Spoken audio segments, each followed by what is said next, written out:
الحمدللہ آج ہم ایک بہت اہم ٹاپک کو ڈسکس کریں گے۔ وہ اہم ٹاپک ہماری زندگی کے حوالے سے ہے، وہ ہمارے روزمرہ کی جو ایک روٹین ہے، ہماری کاروباری روٹین، ہماری کمائی کا ذریعہ، وہ مال کہاں سے ہم کما رہے ہیں، اس مال کو ہم کہاں پر خرچ کر رہے ہیں، ہمیں اس پیسے کے ساتھ کس قسم کی نوعیت تک اس پیسے کا استعمال کرنا چاہیے، صحیح راستے کیا ہیں جہاں پر ہمیں اس دولت کا استعمال کرنا چاہیے، اور غلط راستے کون سے ہیں جہاں سے ہمیں اس دولت کے استعمال اس دولت کرنے سے بچنا چاہیے۔ آج ہم ذکر کریں گے محمد صلی اللہ علیہ وسلم کی مالیاتی نصیحتیں کیا ہیں ہمارے لیے، یعنی فائنینشیل ایڈوائس فرام پروفٹ محمد صلی اللہ علیہ وسلم کہ ایسی کیا تعلیمات ہیں جن پر عمل کر کے ایک مسلمان، ایک انٹلیکچول طبقہ، ایک سمجھدار انسان جو اپنی زندگی میں فطری طور پر یہ تبدیلی پیدا کرنا چاہتا ہے کہ میں جو کام کر رہا ہوں، جو پیسہ کما رہا ہوں، یہ پیسہ صرف میری ذات کے لیے ہے یا اور لوگ بھی اس کے مستحق ہیں، یا اور لوگوں کی ضروریات بھی اس سے پوری ہو سکتی ہیں، بجائے اس پیسے کو اپنی زندگی سمجھ لینا اور اس پیسے کو جمع کر رکھنا۔ تو اسلام اس متعلق کیا تعلیمات دیتا ہے، اور خود محمد صلی اللہ علیہ وسلم اس متعلق ہماری کیا رہنمائی کرتے ہیں۔ سب سے پہلے ایک چیز کو واضح کر لیجئے کہ نبی صلی اللہ علیہ وسلم نے ہمیں وہ تعلیمات دی ہیں جو عین عقل کے مطابق ہیں اور عین ہماری فطرت کے مطابق ہیں۔ آپ کی کوئی تعلیم بھی، ہاں آپ ایک عظیم معلم تھے، مربی تھے، ایک عظیم رہنما تھے، آپ کی کوئی تعلیم بھی نہ قرآن کے خلاف جاری ہوتی ہے اور نہ آپ کی خود سیرت کے خلاف۔ آپ نے قرآن کو پڑھا اور آپ کی سیرت نے اس کی گواہی دی، اور آپ کی پوری سیرت واحد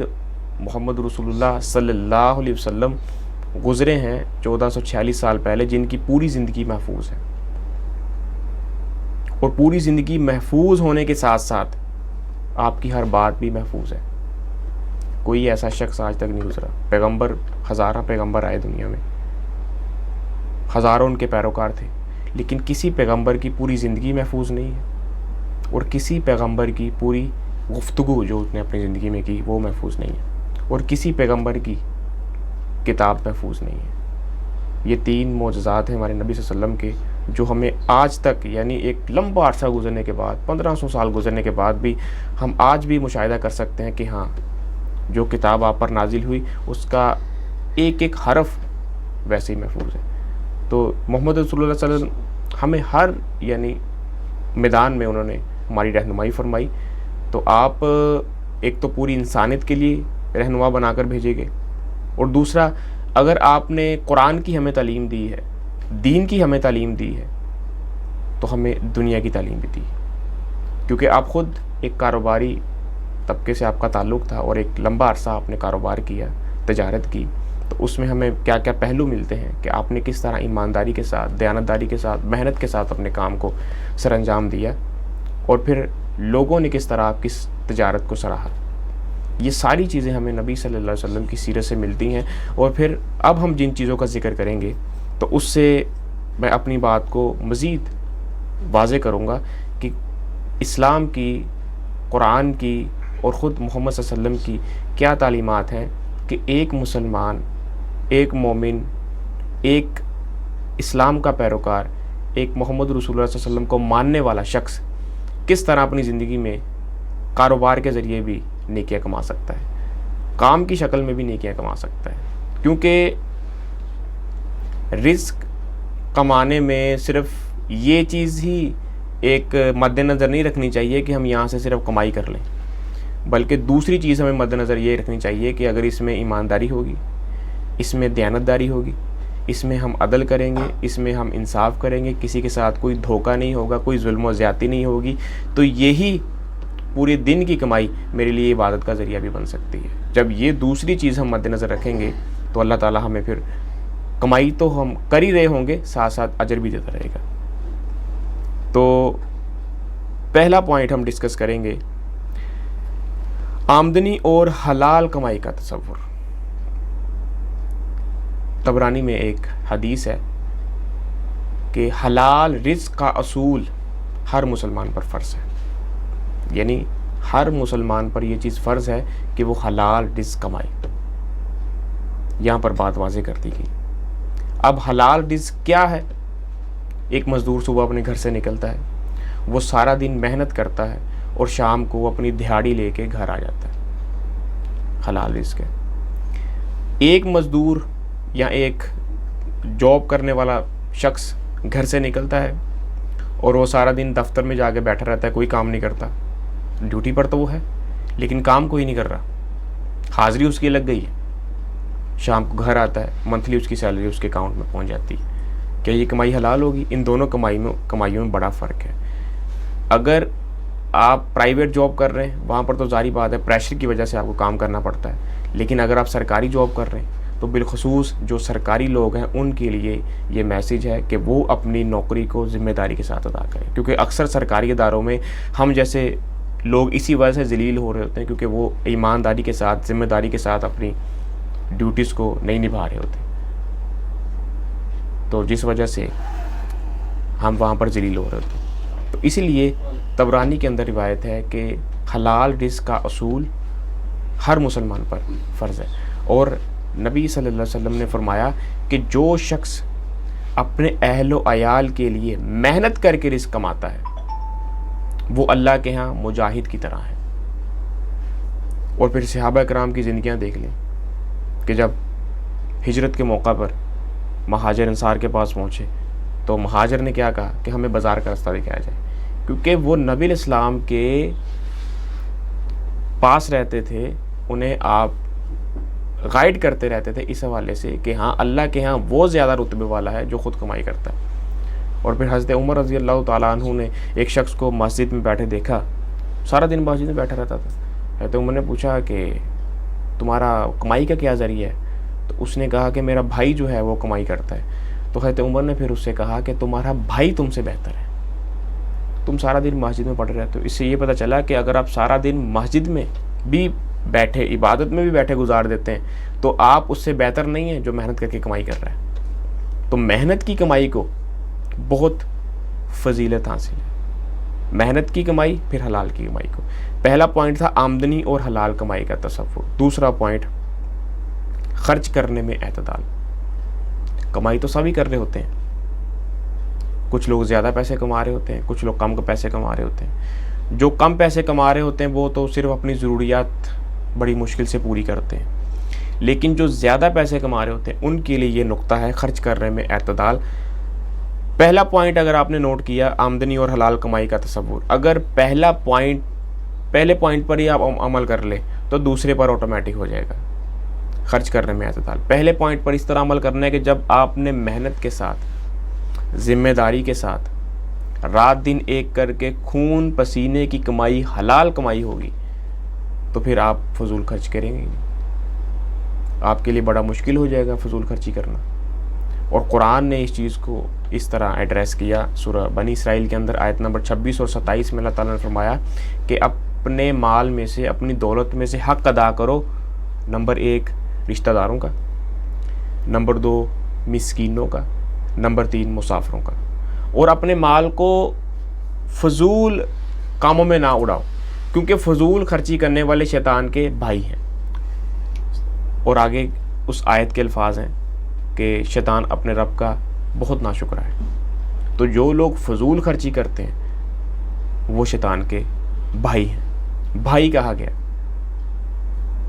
تو فضول خرچی سے بچیں، جیسے ہمارے دیکھیں لوگ شادیوں میں فضول رسومات پر پیسے اڑا رہے ہوتے ہیں، بلکہ اب تو پچھلے چند دنوں میں اس چیز کا مشاہدہ بھی کر چکا ہوں کہ اب تو لوگ کسی کے مرنے کے بعد بھی اتنی فضول رسومات بن چکی ہیں کہ آپ اندازہ نہیں کر سکتے۔ پہلے تو ایک لمٹ میں تھی یہ رسومات، لیکن اب جب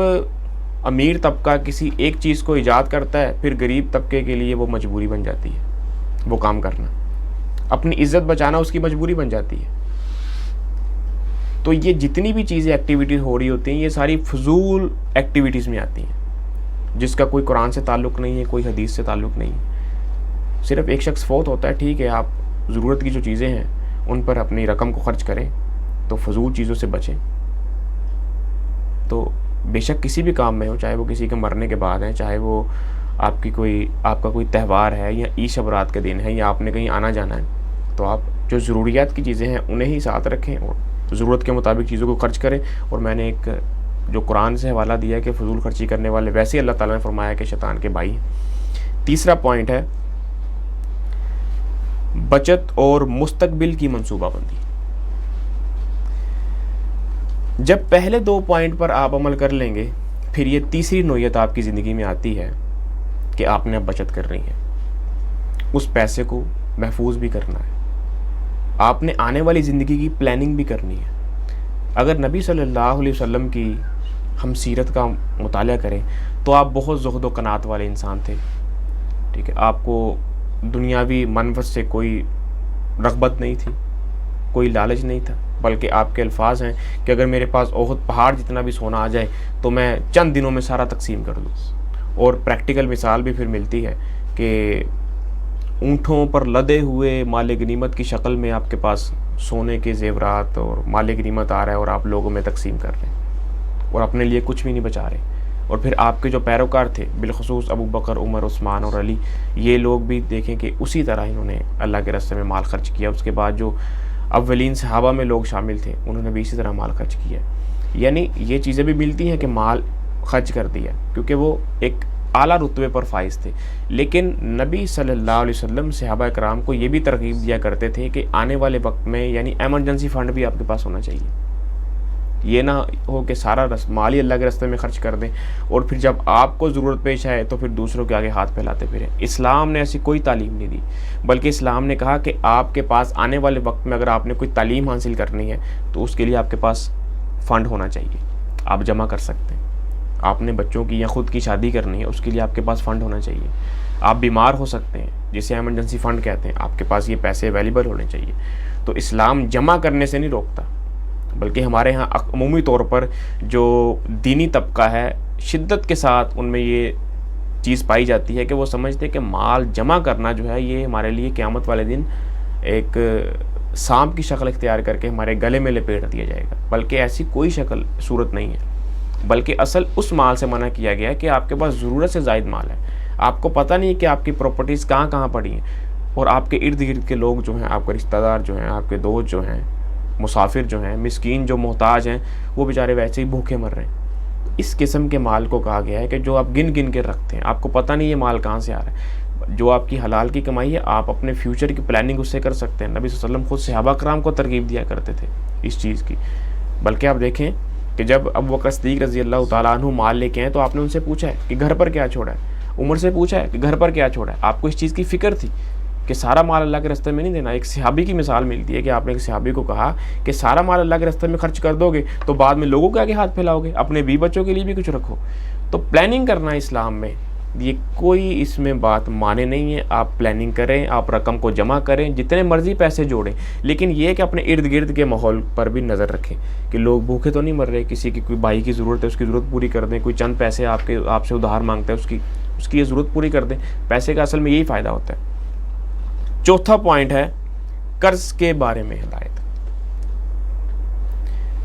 اس بات سے تو آپ لوگ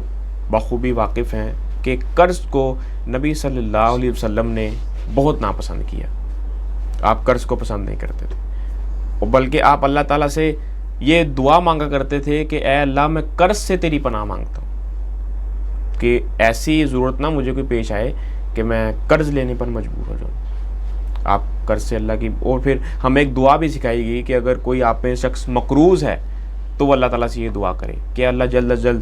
مجھے اس قرض سے نجات عطا فرما. اور پھر خود نبی صلی اللہ علیہ وسلم اس چیز کو ناپسند کرتے تھے, بلکہ آپ کی زندگی سے, آپ کی سیرت سے اس کی مثال یہ ملتی ہے کہ آپ شہید کا جنازہ بھی اس وقت تک نہیں پڑھتے تھے جب تک اس کا قرض نہ ادا کر دیا. قرض کو آپ نے اتنا ناپسند کی. اور پہلے کہ اگر آپ کے پاس خود استطاعت ہوتی اس قرض کو ادا کرنے کی تو آپ اس میت کی طرف سے خود ہی اس قرض کو ادا کر دیتے, ورنہ جب تک قرض نہ ادا کیا جاتا, بے شک وہ کوئی شہید تھا یا کوئی عام انسان تھا, آپ اس وقت تک اس کا جنازہ نہیں پڑھاتے تھے جب تک کوئی اس کا قرض نہ ادا کرتے. پھر لوگ دیکھتے تھے کہ اب کیسے اس کا قرض ادا کیا جائے, اگر اس کا کوئی جاننے والا ادا کر دے تب بھی ٹھیک ہے, اگر اس سے رشتہ دار ادا کر دیں تب بھی ٹھیک ہے, ورنہ لوگ پھر آپس میں کوئی فنڈ اکٹھا کر کے اس شخص کا قرض ادا کیا کرتے تھے. پھر ایک حدیث ہمیں ملتی ہے, نبی صلی اللہ علیہ وسلم نے فرمایا کہ مومن کی روح اس وقت تک معلق رہتی ہے، یعنی لٹکی رہتی ہے جب تک اس کا قرض نہ ادا کر دیا جائے، یعنی اس کی روح کہیں لگتی نہیں ہے ٹھکانے جب تک اس کا قرض نہ ادا کر دیا جائے۔ تو اسی لیے بچنا چاہیے قرض لینے سے، آخری نوعیت تک اوائڈ کرنا چاہیے۔ ہاں اگر مجبوری بن جاتی ہے، کوئی سچویشن ایسی بن گئی ہے کہ آپ مجبور ہو چکے ہیں قرض لینے پر، تو اتنا ہی لیں جتنی ضرورت ہے،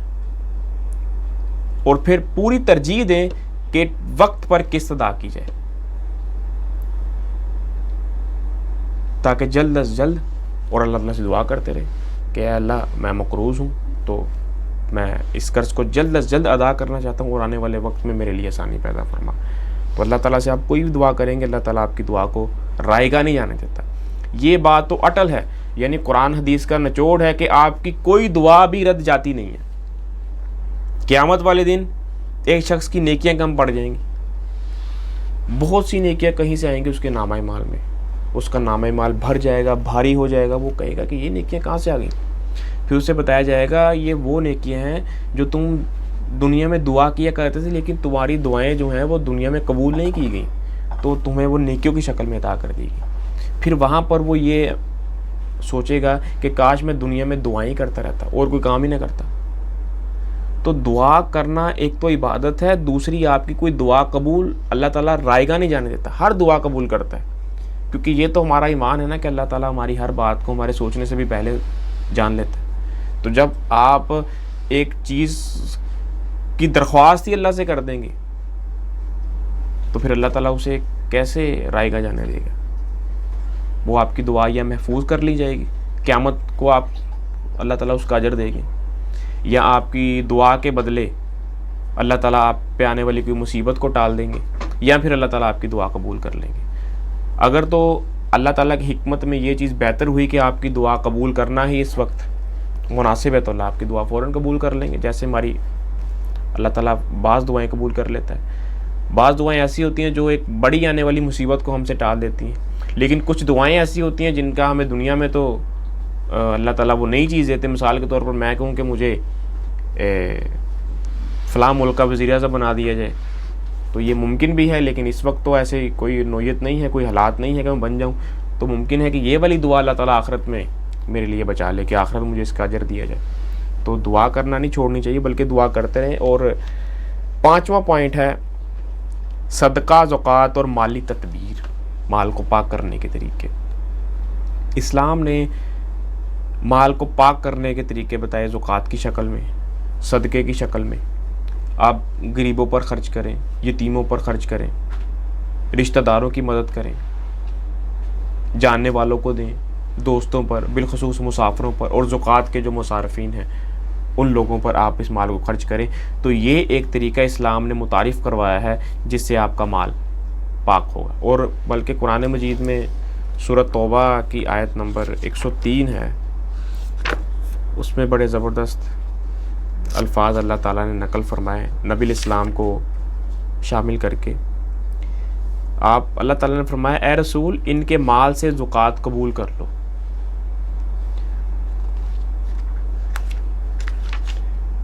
اس سے تم ان کو ظاہری اور باطنی طور پر پاکیزہ کرتے ہو، یعنی ان کے مال میں سے جو یہ آپ کو زکوٰۃ دیتے ہیں آپ اسے قبول کر لیں۔ اس کا فائدہ یہ ہوتا ہے کہ یہ ظاہری طور پر بھی اور باطنی طور پر بھی پاکیزگی حاصل کرتے ہیں۔ یہ مشاہدہ آپ لوگ بھی کر چکے ہوں گے، الحمدللہ میں بھی کر چکا ہوں، کہ جب آپ مال خرچ کرتے ہیں تو اب ایک فکر جو ہے وہ آپ کے ذہن میں لاک ہونا شروع ہو جاتی ہے کہ میں نے اتنی محنت سے یہ مال کمایا تھا اور میں نے اس کو کہیں پر خرچ کیا ہے، یہ اللہ کی رضا میں نے جو مال خرچ کیا ہے، اب میں کوئی ایسی ایکٹیویٹی پرفارم نہ کر دوں کہ میری یہ عبادت رائیگاں چلی جائے۔ تو اب انسان ایک فکر میں منتقل ہے، اس کو ایک فکر لاحق ہے کہ اب میں اچھے ہی کام کروں مزید، نہ کہ جو میں نے یہ ایک چھوٹی رقم یا بڑی رقم یا درمیانی قسم کی رقم خرچ کی ہے کہیں میری یہ ضائع نہ ہو جائے۔ تو مال خرچ کرنے کا مقصد یہ ہوتا ہے، بالخصوص جب آپ اللہ کی راہ میں مال خرچ کرتے ہیں، اس سے آپ کا مال بھی پاک ہوتا ہے اور اندرونی طور پر اور بیرونی طور پر بھی آپ کو ایک فکر لاحق ہوتی ہے، آپ پاک ہوتے ہیں، آپ پر اللہ کی عنایتیں اس کی رحمتیں نازل ہوتی ہیں. آپ کو یہ ٹینشن لگی رہتی ہے کہ آپ کوئی ایسا نہ میں کام کر دوں کہ میری یہ رقم جو میں نے اللہ کے راستے میں دی تھی اس کا اجر ضائع ہو جائے. اور اگلے اس آیت کے الفاظ ہیں اور ان سے تعلق اور وابستگی کا اظہار کرو کہ تمہاری دعا اور حوصلہ افزائی ان کے لیے باعث تسکین ہے اور اللہ سننے والا اور جاننے والا. دیکھیں ان پہ اللہ نے وہی فرما دیا کہ اللہ سننے والا اور جاننے والا ہے. اور اللہ ایسے نہیں سنتا جیسے ہم سنتے ہیں, اللہ ایسے نہیں جانتا جیسے ہم جانتے ہیں, بلکہ وہ سننے کا حق ادا کر دیتا ہے. آپ دل میں اس کو پکاریں, بے شک آپ زبان پہ وہ اپنی وہ درخواست نہ بھی لے کے آئیں, آپ کی بات کو وہ سن لیتا ہے, جان لیتا ہے, سمجھ لیتا ہے, قبولیت بخش دیتا ہے. اور اگر آپ زبان پہ لے آئیں تو پھر اس سے تو بڑی کوئی بات ہی نہیں ہے کہ اللہ کا بندہ, ایک عاجز بندہ اس کے آگے درخواست کر رہا ہے, زبان سے الفاظ نکلتے ہیں. تو چھٹا ہمارا پوائنٹ ہے وراثت اور وصیت کی مالی شفافیت. نبی علیہ السلام نے فرمایا کہ کسی شخص کے لیے یہ مناسب نہیں ہے کہ اس کے پاس کوئی مال ہو, کوئی وراثت ہو, کوئی جائیداد ہو اور 2 دن بھی گزر جائیں لیکن وہ اس کی تقسیم کے جو اصول و ضوابط ہیں ان کو نہ لکھے کہ میرے مرنے کے بعد اس کو کس طرح تقسیم کیا جائے. تو وراثت کے اصول کے متعلق یہ بتایا, حالانکہ آپ کی کوئی وراثت نہیں تھی, آپ نے کوئی جائیداد نہیں بنائی, لیکن یہ جو احکامات ہیں یہ ہم لوگوں کے لیے کہ اگر ہمارے پاس کوئی وراثت ہے تو ہم اس کو تقسیم کر کے جائیں, نہ کہ بعد میں اولاد آپس میں جھگڑ کر مر جائے. تو جو قرآن و سنت کے مطابق جس کا جتنا حصہ اس کا بنتا ہے تو والدین کو چاہیے کہ وہ اپنی زندگی میں ہی وصیت کر کے جائیں, لکھ کر سیو رکھ لیں تاکہ بعد میں اس پر قانونی طور پر بھی عمل درآمد کیا جا سکے. ورنہ ہم دیکھ رہے ہوتے ہیں کہ بعد میں اولادیں آپس میں کس طرح لڑ کر مر رہی ہوتی ہیں جائیدادوں کی خاطر, اور چند مرلے جگہ کے لیے وہ ایک بھائی دوسرے بھائی کو قتل بھی کر دیتا ہے. یہ واقعات بھی رپورٹ ہوئے. آخری پوائنٹ ہے کاروبار میں دیانت اور شفافیت.